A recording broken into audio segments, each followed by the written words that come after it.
Hello, everyone, and welcome to my IVF Answers and our webinar tonight. It's 7 p.m.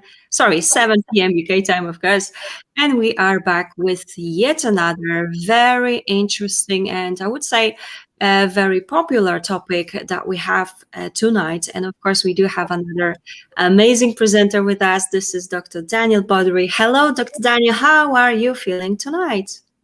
Thank you, Caroline. So I'm feeling well and looking forward to an interesting webinar.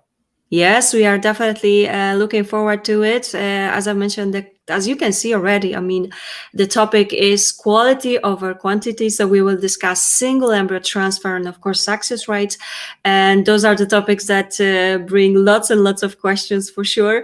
So as always, we will simply start with the presentation on that. And afterwards, it will be time for your questions. Remember, you can type those in the chat section, and Dr. Bodri will be answering all the questions that you might have later on after the presentation. And also, let me just mention that Dr. Daniel, he is actually the gynecologist at IVF-Spain. He's located in Alicante. So thank you so much already for joining us tonight and for presenting this topic already. And before we start with the presentation, let me just also add that, as some of you already possibly know, we are here every single day to support you, to answer your questions, to give you the opportunity to meet top fertility experts, but also fertility coaches, psychologists, anyone that can help you out with any of your questions, but also we know how support is important when we are dealing with infertility, and we are very, very proud to be able to help you in that way. And my IVF Answers is, of course, a part of European Fertility Society. And now I think it is time to start our presentation. So, Dr. Bodri, ready for the presentation? Yes. Wonderful. Let's go ahead then. Thank you, Caroline. Dear ladies and gentlemen, dear participants, it's a pleasure to be invited by my IVF Answers to hold this webinar on the topic of single embryo transfer. Single embryo transfer, or SET strategy, is nowadays increasingly used in all advanced fertility clinics around the world to provide the best and safest outcome of an IVF treatment, which is a healthy singleton live birth. With advances in embryo selection and other techniques that we will talk about, it is now possible to obtain a very high quality embryo, which could implant in up to 90% of the cases. So let me just give you a brief background about myself. I was trained in assisted reproduction in France and Spain, had a PhD from Barcelona University, and had a quite extensive international working experience in several renowned clinics in Spain, Japan, and the United Kingdom. I've published papers on the topic of oocyte donation, embryo transfer, mild ovarian stimulation, natural cycle, IVF. And currently, as mentioned, I work at IVF-Spain clinic with headquarters in Alicante. This clinic, which has become a group of international clinics now, was founded by Dr. Joan Ispurua in 2009. And its headquarters in Alicante have state-of-the-art facilities with 3 operating theaters, 2 embryology labs, 7 consultation rooms, and some 8 doctors working there at the moment. Most importantly, we have our own genetic department and laboratory, which is crucial when doing more sophisticated testing, such as pre-implantation genetic testing or other tests of the uterus. So, as mentioned, our clinic group now is international. So, besides the headquarters in Alicante, we have 2 sister clinics in Madrid, and in the north, of the country, but also we have 2 branches abroad, one in Germany, in Baden-Baden, and one in the UK, in Manchester. So let's start with today's topic, single embryo transfer. This is the outline. First of all, I would like to talk a little bit about the history and worldwide situation regarding set policy. Then I would like to discuss the pros and cons of single embryo transfer versus double embryo transfer, and discuss the medical, psychological, and economical grounds supporting a universal single embryo transfer policy. Then we could talk about, in case of choosing a single embryo, how could we guarantee and achieve maximal implantation rates even with one embryo. We would talk about personalized approaches to the treatment and embryo selection. And last but not least, the uterine environment is crucial if you want to achieve good success rates. So we'll talk about all the tests that we offer to check the uterine side of the equation. So let's start with a short historical background on a single embryo transfer. As you all know, IVF has now more than 40 years of history. And at the beginning of the IVF era, because laboratory techniques were not so sophisticated as nowadays, it was a routine approach to transfer several embryos to have acceptable success rates, but at the price, of course, of twins and high-order multiple pregnancies with their poor obstetric and neonatal outcomes. In the 2000s, there was a push, especially from Scandinavian countries in Europe with trials, to propose an elective single embryo transfer or ESAT strategy for selected patients to diminish the number of multiple pregnancies. And from the 2010s onwards, this SET approach is increasingly becoming the norm, especially in advanced clinics, because embryo selection methods have improved considerably with Blastocyst culture, time-lapse incubators, and pre-implantation genetic screening. And this has meant that the focus has shifted from pregnancy rate per embryo transfer to a healthy singleton live birth as the most desirable outcome of an IVF treatment. With the advance of vitrification, which is a very efficient method of freezing oocytes and embryos, the focus has also shifted to cumulative live births, the measure of an outcome, successful outcome of an IVF clinic. So let's talk a little bit about the situation of SET around different regions in the world. There are countries where the proportion of multiple births is really low, not more than 2 or 3% after IVF treatment. But in other regions of the world, this could be as high as 30%. So also we should not forget that not only IVF contributes to multiple pregnancies, but also non-IVF treatments such as ovulation induction and intrauterine insemination if it's not carefully controlled. As you can see, there's a large variability in the uptake of the single embryo transfer policy. There are countries in the forefront like Japan, Australia, and New Zealand, where almost all transfers are single embryo transfers in the Asia-Pacific region. Scandinavian countries in Europe. And actually, I had the opportunity to see it closely when I worked in Japan at the famous Kato Ladies Clinic, where they use single embryo transfer for all their patients, regardless of their age, and have excellent results. Also, large progress was obtained in countries like United States and United Kingdom over the last 10 years, and they have managed to increase their proportion of single embryo transfer significantly. But there are also other regions of the world still lagging behind, like Eastern Europe, Middle East, Africa, Latin America, or some Asian countries where 2 or even 3 embryos could be still routinely transferred, probably because their clinics are still not confident enough to switch to a single embryo transfer policy.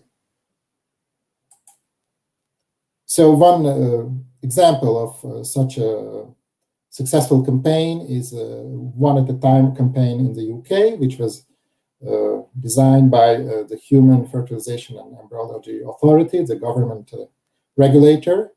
And they've managed over the period of 10 years, from 2008 to 2017, to actually decrease the number of multiple births from 28 to 10%. 10% was their target, while live birth rates after IVF were maintained at the same level. And this successful campaign involved not only the regulator, but also patient groups and fertility professionals, of course. So let's give you an example of what is the current situation, for example, at our clinic in IVF-Spain. This is data from 2019-2020, simply to show you what is the proportion of double embryo transfer according different treatment types, whether it's with donor eggs or own eggs, whether it is treatment with a pre-implantation genetic screening, or whether it's fresh or frozen embryo transfer. Simply, I would like to show you that the proportion of single embryo transfer actually is practically the norm. You could see that, especially with PGTA, pre-implantation genetic screening, in very few cases we transfer more than 1 embryo. Also the same thing with donor eggs, practically 10 to 14%. And in some cases when own eggs are used, and this is of course our poorest prognosis patient category, where there is not enough good embryos of good quality without PGT. In some cases, in this patient category, even 2 embryos could be transferred. But generally, our approach is almost completely single embryo transfer. According to our current protocol, with pre-implantation, after pre-implantation genetic testing with chromosomically normal embryos, we only transfer 1 embryo at a time. And the same thing also applies, for example, to recipients of donor eggs above the age of 45, where it is the routine approach. There's no exception.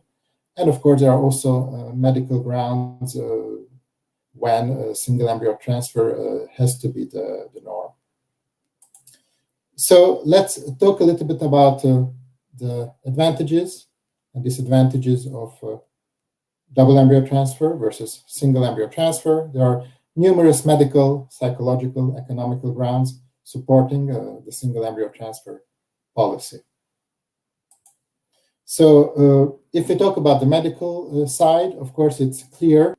This is a recent systematic review on maternal complication rates in twins versus singleton deliveries, involving some 60 studies. You can see that hospital treatment during the pregnancy, gestational diabetes, high blood pressure, preeclampsia, which is a similar severe complication of the pregnancy, preterm labor before the 37th week, the risk of a C-section and bleeding after delivery is much, much higher in twin pregnancies. You can see here the odds.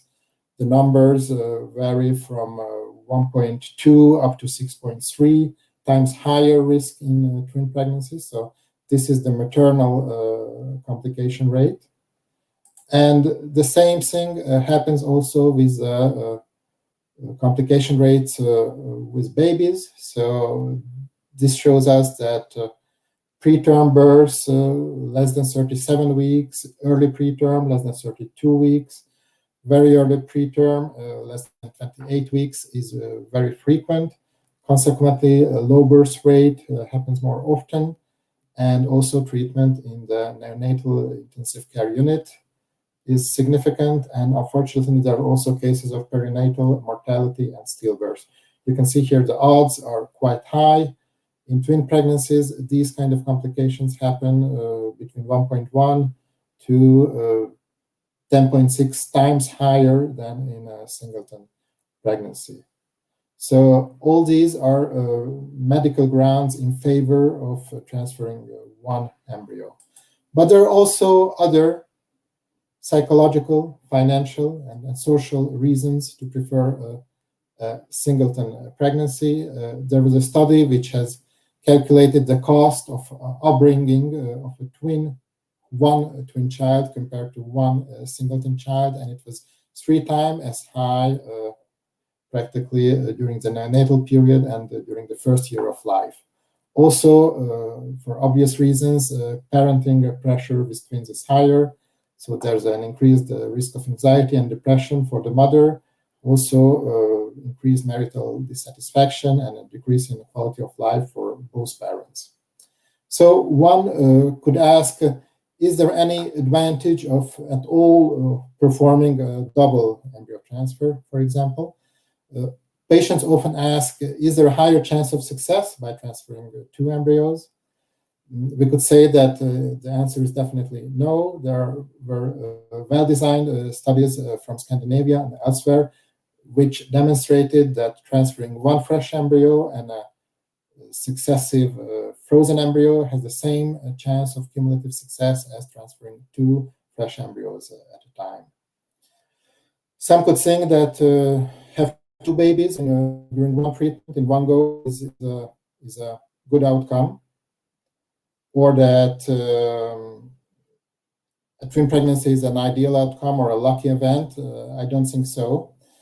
There are other complications of twin pregnancy, for example, so-called vanishing twin syndrome, when one twin disappears and the other continues. Even in these cases, there might be complications for the remaining fetus. In some countries where there is limited funding, some patients might choose a double embryo transfer because simply they cannot afford to do maybe a successive frozen embryo transfer, but this is not a reason to choose a double embryo transfer over single embryo transfer. So let's talk a little bit about how could we guarantee constantly high success rates if we switch to a almost completely single embryo transfer policy. So I've composed this slide by comparing a little bit different approaches to treatment. It's true that in our clinic, in IVF-Spain, we have a very proactive treatment approach, meaning that we don't spare any effort or investigation to achieve the highest success rates. This is just to show you, for example, that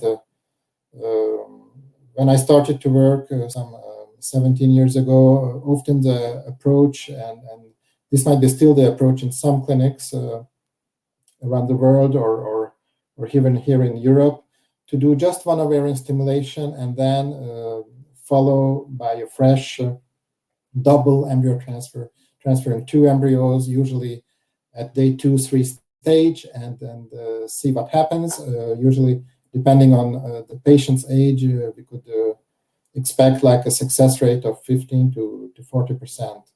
So compared to that, nowadays, in many advanced clinics, including IVF-Spain, we use a much more complex approach, because most of our patients are poor prognosis patients, meaning over the age of 38, often with previous failed cycles.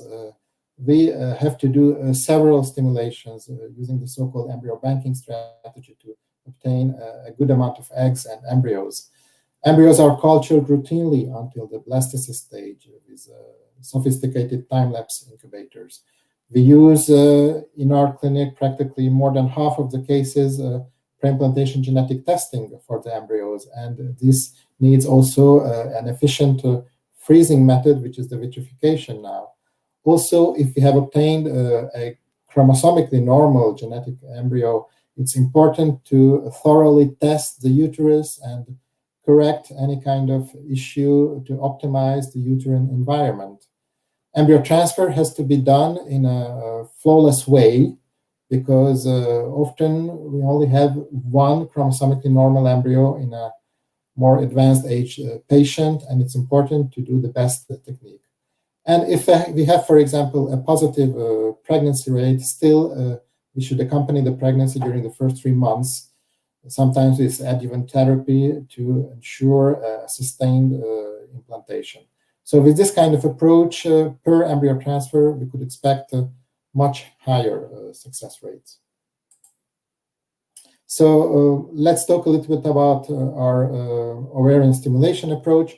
Many of our patients are affected by diminished ovarian reserve, meaning that they have a low anti-Mullerian hormone level, few follicles seen on the scan. So basically, these patients, even doing vigorous stimulation, could have only 3 eggs or less often. So we cannot correct this problem, but what we can compensate for is to do several stimulation cycles, 2 or up to 4 stimulations, in some cases even more if the patient is motivated, immediate back-to-back cycles, or sometimes during doing a small pause. This is the so-called embryo accumulation or embryo banking strategy.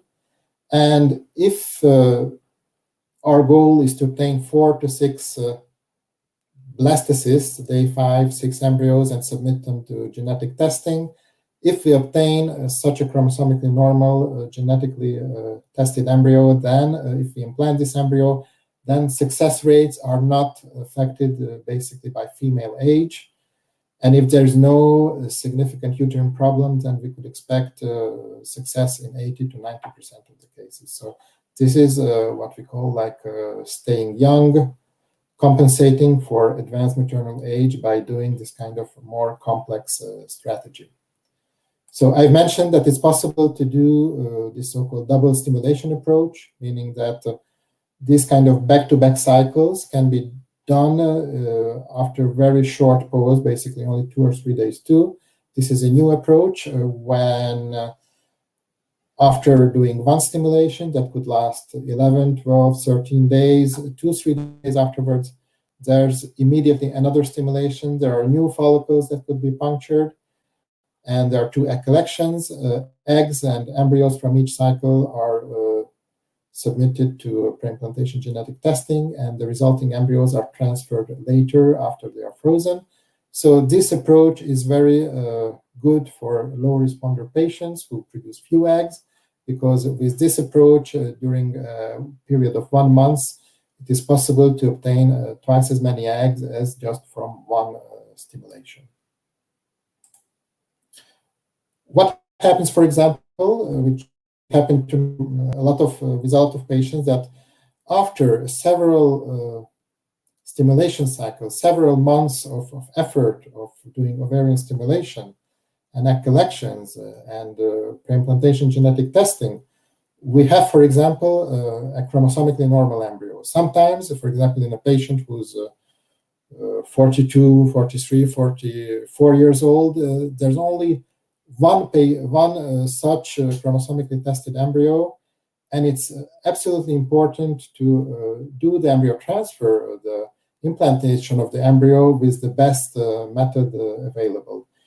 Nowadays, all clinics do embryo transfer with ultrasound guidance, meaning usually with an ultrasound from above, with a full bladder. But in our clinic in IVF-Spain, and actually this is a method developed in Japan, we use a much more precise method called transvaginal ultrasound-guided embryo transfer, meaning that we use a transvaginal scan. This is a video that I cannot show you on this PDF version of the presentation, but here you can see a link with a tutorial. So this method allows a much more precise, almost like surgically precise implantation of an embryo. You can see here the spot which shows where the embryo is implanted. We could choose the region where we want to put the embryo just in the middle of the uterine cavity. This is a 3D image. And this is also a method which is less cumbersome for the patient, because no full bladder is required. So this is just to show you that we pay attention to every detail of the whole process, embryo transfer included. So let's talk about embryo selection methods that we use. Basically, one of the most important ones is pre-implantation genetic testing, or PGT-A. So A stands for aneuploidy. Aneuploidy means that the number of chromosomically abnormal eggs and also embryos, unfortunately, its effect increases with advancing female age. You can see that even younger women produce such chromosomically abnormal embryos, meaning that there's an extra chromosome or a missing chromosome.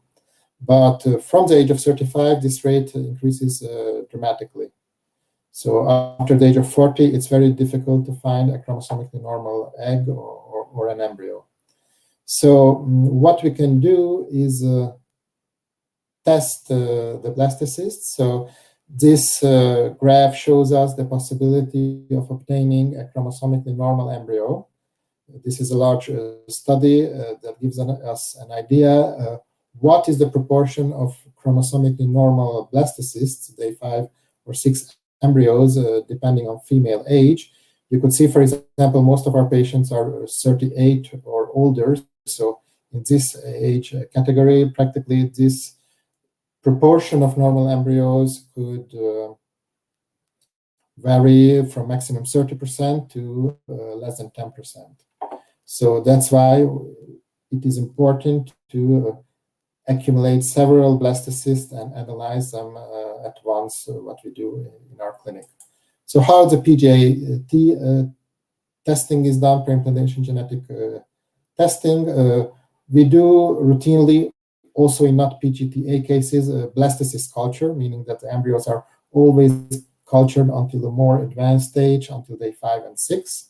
You can see how an embryo looks at this stage, and it contains 120 cells. When we do pre-implantation genetic testing, it is possible to remove a sample of up to 10 cells and test them for the number of chromosomes. We use routinely, this is a video of a time-lapse incubator. This is a very advantageous culture method because it allows the cultivation of embryos, observing them with a camera that does pictures every 5 minutes without actually disturbing them and taking them out for observation. So we do this so-called trophoectoderm biopsy, removing a small sample of cells from a day 5 or 6 embryo. And then in our own genetic lab, these sample, the genetic material is amplified, and we test for the number of chromosomes in this sample. A normal embryo has 2 copies of chromosomes for each of the 23 chromosome pairs. The test that we do is the most sophisticated next generation sequencing method. And also, of course, we could have a genetically abnormal embryo with an extra chromosome or a missing chromosome. These embryos should be discarded. So what kind of results we could expect with based on the cases in our clinics? This is to give you an idea. When we do treatments with own eggs or with donor eggs, with or without PGT. So when we do a treatment in patients, it depends on female age, of course, in patients less than 38 years of age, and don't do any kind of PGT, then we could expect with blastocyst transfer, single blastocyst transfer, a success rate of approximately 62%. But in those patients, older patients who don't do PGT, the success rate is really low. I must emphasize that in our clinic, practically in this patient group, most of the patients do undergo pre-implantation genetic testing. So this low success rate is because of the low poor prognosis of this patient category. But for example, if we do in an over 8 years old patient, and we do the pre-implantation genetic testing, and if we manage to have a chromosomic normal embryo, and if we implant one such an embryo, then we could expect up to 91% clinical pregnancy rate. In some cases, we also do pre-implantation genetic testing when we use donor eggs. So mostly those patients who had the previous failed egg donation cycles, and you can see that over 90% success rates are expected in this case. So last but not least, we have to say a few words about investigating the uterus, which is also crucial in achieving a good success rate. In our clinic, we offer a comprehensive examination of the whole uterine factors and the endometrium.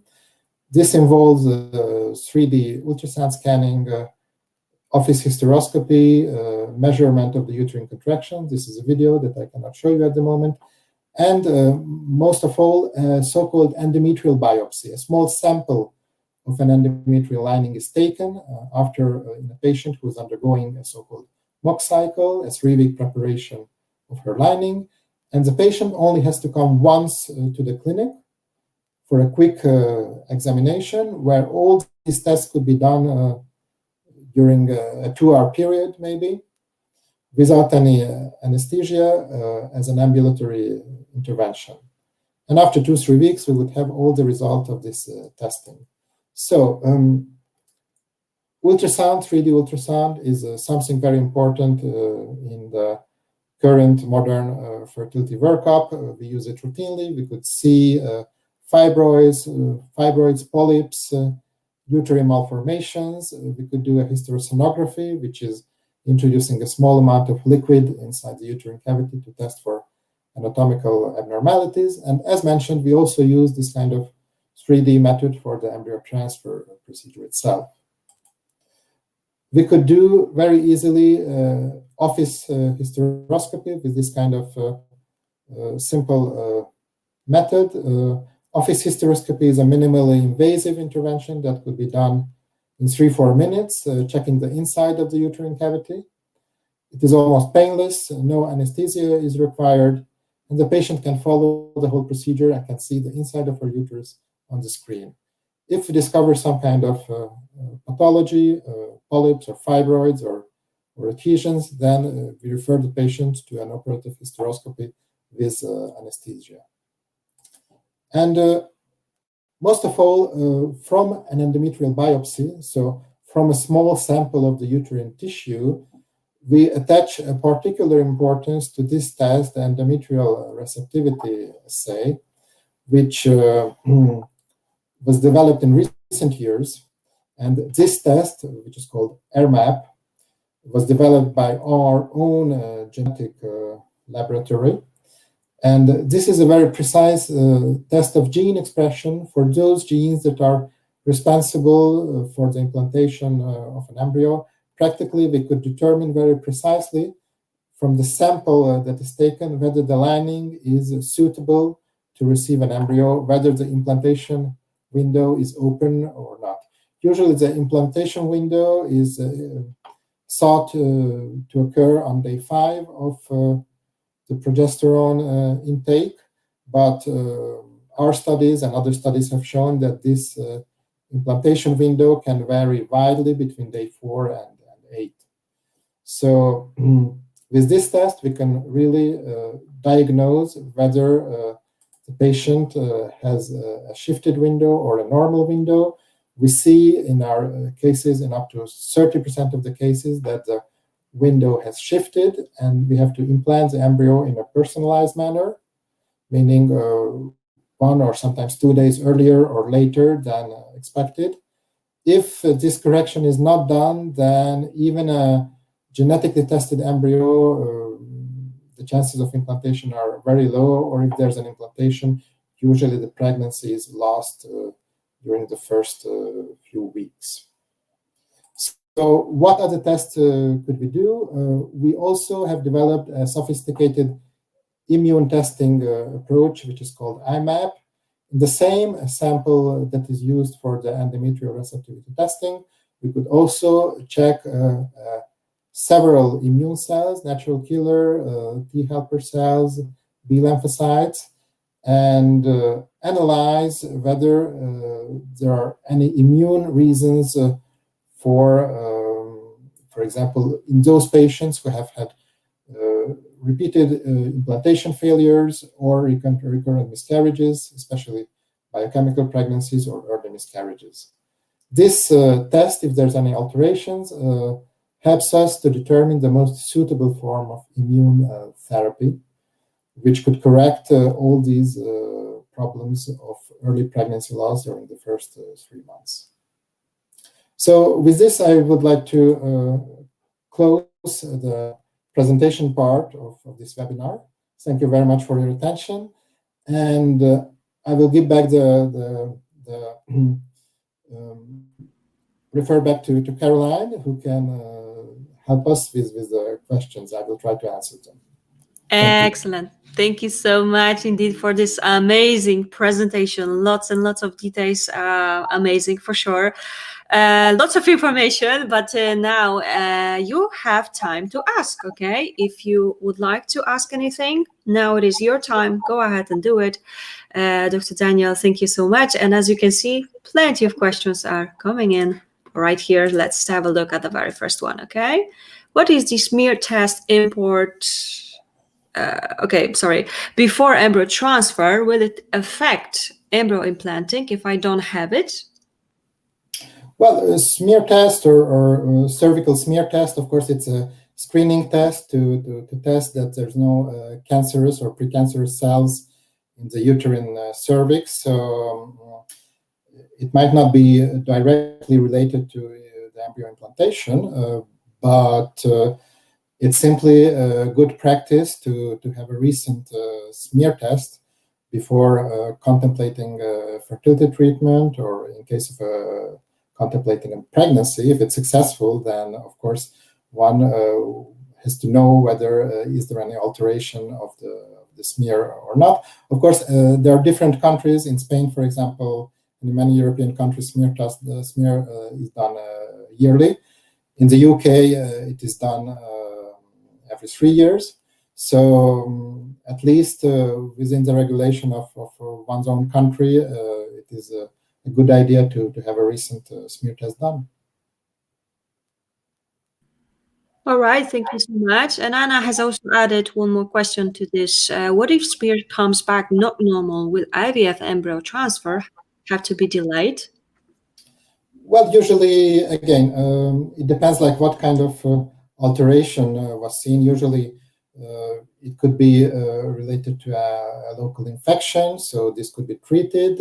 Also, if there's any alteration, a colposcopy, so like a test of with a sort of magnification is done. Or sometimes we do an HPV test to check for the presence of human papilloma virus, because some strains are more dangerous than others. So basically, if a smear test is altered, it is possible to do quite quickly some other tests, and only if there's some really important alterations with the smear or the colposcopy, and then maybe like a surgical intervention might be required to remove a so-called conization, remove a small part of the cervix if there's any real significant alteration. But after the smear, the first step would be to do a colposcopy and maybe an altered smear, a colposcopy and HPV testing. All right, wonderful. Thank you so much for yet another explanation. Okay, one more question from Anna. Why is a PCR blood test required for embryo transfer? Is it essential? In UK, my nearest place I can get it is 8 hours away from where I live. Is it essential? Well, APCR, yes, is a sort of relatively simple clotting screening test. So somebody who has an altered APCR test might have this so-called mutation, or Leiden mutation, or some mutation of the coagulation, which predisposes the patient to suffer clots. So it's an important test. Well, before undergoing ovarian stimulation or before a pregnancy, if somebody has risk factors, then it's a useful test to do, meaning risk factors, history of thrombosis in the family or close relatives or personal history. In some cases, we do ask for a clotting screen if the patient has, of course, recurrent implantation failure or recurrent miscarriages.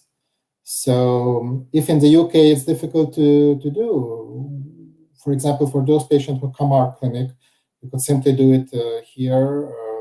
Sometimes it's even cheaper than in the UK. So we could do all these blood tests too at the same time as we do, for example, the other uterine testing. So that could be also considered.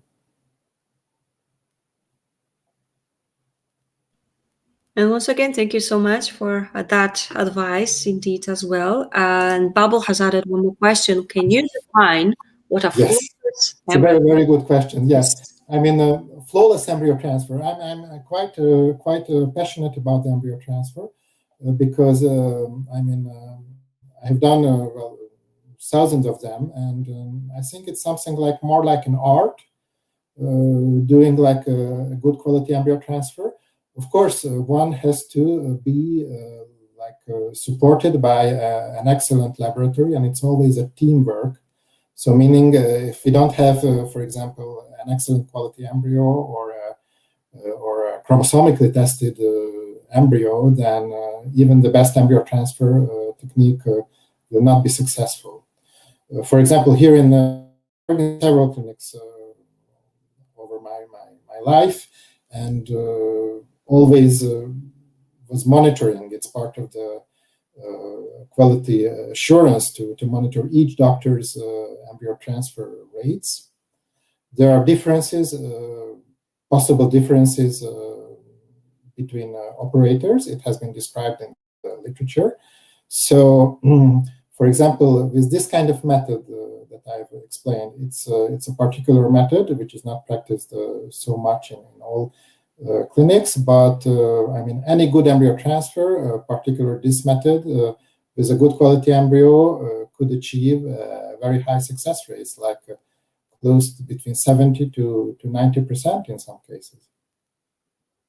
So that's what I mean by flawless embryo transfer: to pay attention to detail, do a mock transfer, for example, for a patient, do a thorough 3D ultrasound, and then, of course, when we do the embryo transfer, it is also done in a very laid back way, also not hurry the whole embryo transfer procedure, and do it of course in an automatic way, which is well described, that it's all right. Amazing. Thank you so much indeed for definitely interesting question and your answer. Okay, next question is, at the age of over 40, would you recommend to transfer 4 or more blastocysts in a cycle, considering the abnormal one? Well, I understand your question, that you're suggesting that in an older patient, if no pre-implantation genetic screening is done, then one could allow transfer more embryos so that maybe one could implant. Definitely 4 would be too excessive. So it depends on each clinic's expected success rate. So in some cases, as you have seen, maybe in an older patient, if no genetic testing was done, we have transferred in some cases 2 embryos, so definitely not 4. So in some cases, maybe 2 could be transferred. But the ideal would be not increasing the number of embryos, untested embryos, but consider doing pre-implantation genetic screening, or maybe to do treatment in a clinic who does it routinely, because there's no point of transferring several embryos if none of them is chromosomically normal.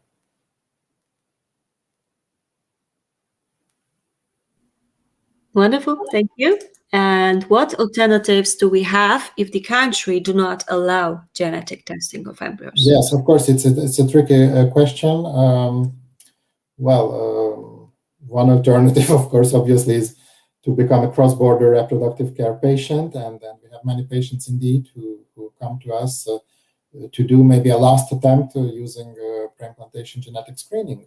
Of course, there are also other embryo selection methods. So, as mentioned, time lapse nowadays is becoming more and more sophisticated. So it is possible to select, if we have several embryos to select from, to test the embryos using this sophisticated incubator, the time lapse. We are also in our clinic developing like a non-invasive pre-implantation genetic testing, which does not require any biopsy. So the embryo is not touched. Actually, DNA could be extracted just from the medium where the embryo is cultivated. So maybe this could be an alternative, but it's still relatively experimental. Will come probably in the next years. Again, thank you so much. And let's have a look. Babel has added one more question. How do you measure success rates? Is it positive HCG, blood test, ultrasound, or embryonic sac, or heartbeat? Yes, thank you, Babel, for this question. Of course, it's very important to define precisely the success rate. In the slides that I've shown, it's a clinical pregnancy rate, so it's not live birth rate. Meaning basically it's a fetal heartbeat, so on a 6-7 weeks ultrasound scan. Before that, of course, we have the positive pregnancy rate, which would be like 10 days after a blastocyst transfer. So it's very important to define success rates. Exactly, of course, what we're interested in is the live birth rate, but for that, of course, our patients has to be followed up, and it takes time until we get the results from all patients, especially if they are coming from abroad, cross-border reproductive care patients, to have all the live births accounted for.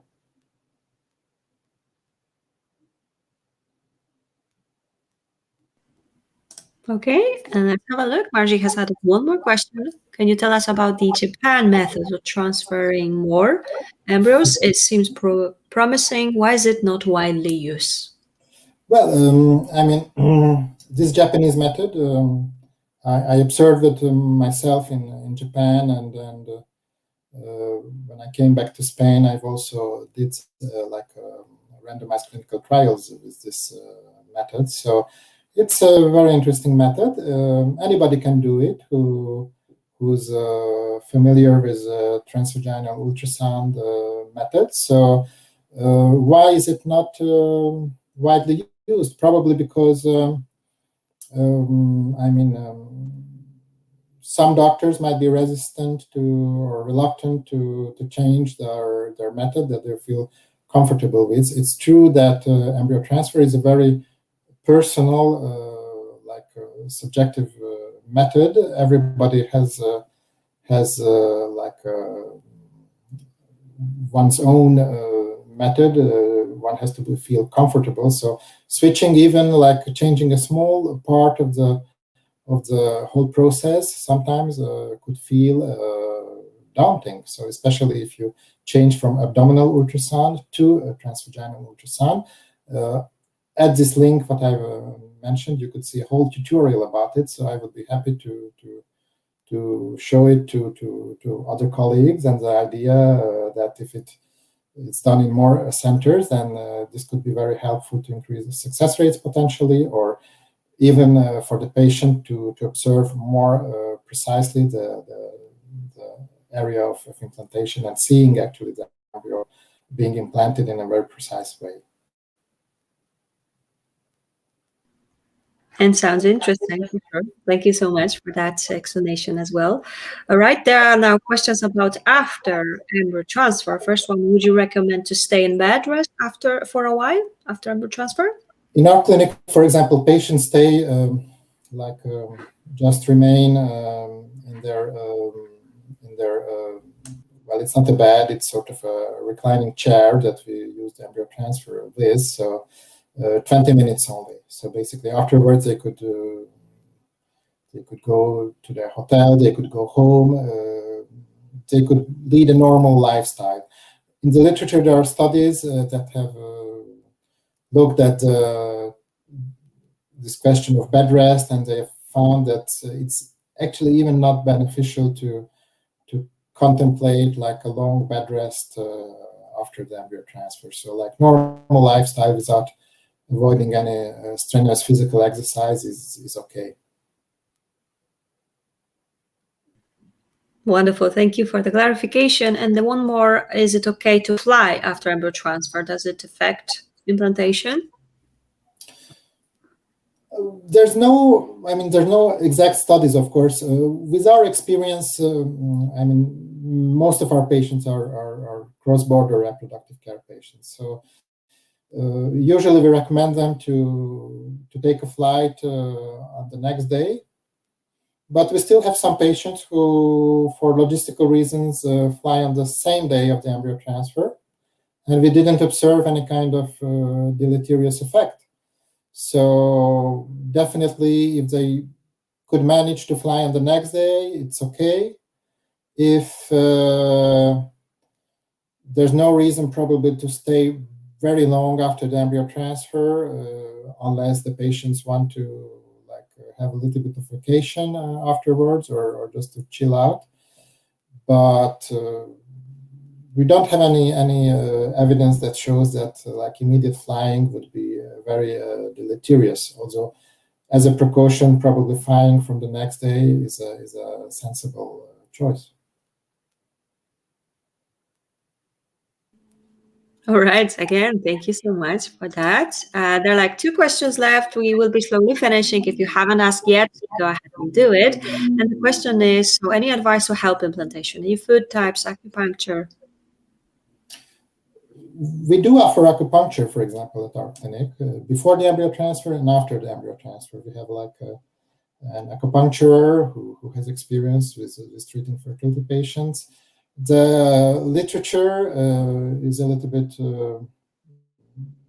there's no like, some studies say that there's a benefit, other studies say that there's no like apparent positive effect. Definitely, it probably doesn't do any harm. So if somebody considers acupuncture, it is possible to do.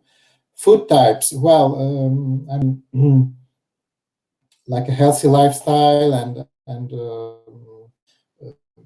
this could affect, of course, fertility. I'm not an expert on nutrition, but definitely like avoiding unhealthy diets would only have a positive effect, especially before starting fertility treatment. It probably could take some time until these changes in nutrition would take effect. Probably for polycystic ovary syndrome patients, it's very important, or losing some weight could be useful. These would be my ideas on this topic.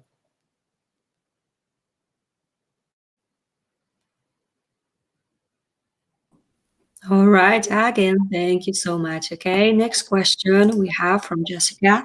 I did not test my blastocyst because my doc did not recommend due to my age, 34, but after 2 failed frozen transfer, I am now scared that the other 7 blastocysts left might have problems. Would you test them, or double thawing is too risky? Yeah, we had patients who transferred their embryos to our clinic, and we do have experience with double thawing, meaning that these embryos that have been frozen once, they need to be thawed. A sample of cells have to be removed, and because it takes 2 weeks to have the result, these embryos need to be frozen a second time again.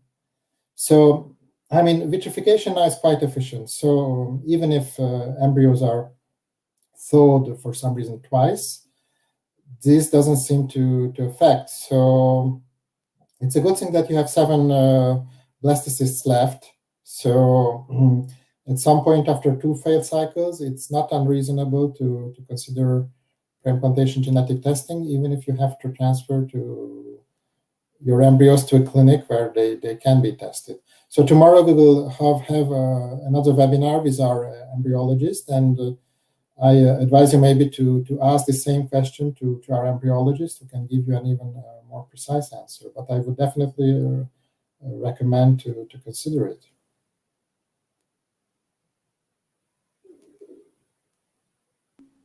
Excellent. Indeed. Thank you so much. And thank you, Dr. Bodri, for answering that question as well. It looks like that was our final question. So if you have any left, you can go ahead and type this in. But if not, remember, you can get in touch with Dr. Bodri and his team at IVF-Spain, and I'm sure they will be more than happy to help you out with some more details as well. And let me have a look. Okay, the next question is right here. Let me show you. How soon after laparoscopy, myomectomy before embryo transfer? Laparoscopic, so meaning with a keyhole surgery. If a fibroid is removed with a keyhole surgery, it's better than if it's opened, in a conventional way. Of course, it depends like how many fibroids were removed. So seeing a report of the intervention would be useful, but probably like a 6 months wait would be sufficient after this procedure to consider embryo transfer. Yeah, I see. Like, so 6 centimeters, about 3 of them. So yes, it's logical to wait at least 6 months. Yeah. Okay. Thank you so much. And of course, there's a thank you for your help. And what is the oldest age your patient got a live birth in your clinic with Onyx? Well, I think something. In my practice, I have a 45-year-old patient with own eggs, yes, of course. So that would be probably the sort of extreme cases. I don't have exactly the whole statistical, who's the oldest patient, taking into account all the cycles that have been done in our clinics. It's in the literature, there are some cases even without PGT, but like extreme cases, maybe 48 years of age. So 45 would be 44, 45 would be probably in most cases the sort of extreme where we can obtain like a chromosomically normal embryo. But in the literature, there are some cases 46, 48 too. Once again, thank you for the clarification. Someone is typing, it's a thanks, so thank you for that as well. And again, someone is typing, okay, so let's give it a second to see if it's another thank you or whether it's another question. Anyway, we will be finishing, but before I let you go, I definitely want you to see this comment. It's a perfect summary, sorry. Definitely. Thanks so much, Dr. Daniel. Have been going between single or double embryo transfer in the egg donation cycle. You have made it again clear. My set is absolutely preferred. One healthy baby is perfect. Thank you so much. Okay, yeah, there are more thank yous coming up your way, but one more question. Would you suggest surgery for a T-shaped uterus? Well, yeah, it's a good question, a little bit controversial question, because there's sort of conflicting data. So whether it's really necessary or not. I mean, I'm not an expert on endoscopic surgery myself. So, I mean, the pros and cons have to be assessed if such a surgery is done. Of course, it's done usually with hysteroscopy, which is less invasive, but there's a risk of creating some adhesions. Probably it depends on the history of the patient and see like how severe is the T-shaped uterus. But probably there are centers who would tend to do an intervention, especially if the patient already had failed implantation or failed cycles. I would suggest contacting, for example, we have patient meetings, and we have two of our doctors are experts in endoscopic hysteroscopic surgery. You could ask them like free of charge, have an advice about this question. All right. Thank you so much indeed. And of course, there's a thanks from Jessica for you. All right, everyone. Thank you so much indeed for your wonderful questions. And of course, for helping out with all those questions, Dr. Bodri. And before I let you go, anything else you would like to add? Well, thank you very much. So it was very interesting. I mean, for myself, the first participation at my IVF Answers. Thank you, Caroline. I'm looking forward to talk about other topics too in the future. So it was excellent to see that the webinar was well attended and to see like questions and enthusiasm of the participants. So I'm looking forward to new webinars too. That's great to hear. Thank you so much indeed. And we are definitely very happy to have you on board with us. And of course, I would love to have another webinar pretty soon with you as well. I hope it will be possible. And of course, everyone, thank you so much for your incredible questions. And as you know, this has been recorded. You will have a chance to watch this again. It will be available tomorrow on myivfanswers.com, but also on our YouTube channel. So I can only encourage you to subscribe, and that way you will know that the video has been uploaded. And one more thing, as you know, tomorrow we will be back at 7 p.m. UK time.